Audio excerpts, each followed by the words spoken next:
Mga kapatid, dito naman tayo sa ibang mga kasinungalingan sa Biblia.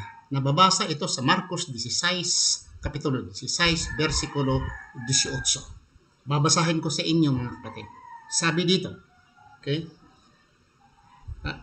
They will pick up serpents with their hands, and if they drink any deadly thing, it will not harm them. Kung sila makainom, ang rason ng iba, lusot ng iba, kung dili mo tuyoon, kung di mo sasadyain, kung makainom. Dito, if they will drink, hindi sinasabi dito, if accidentally, without knowledge, they may drink, etc.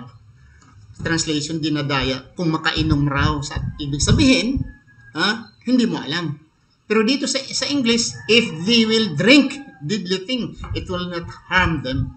So sige, sinong gustong inom dyan? Kasi these are the signs who believe in Jesus Christ. Sine, inom kayo.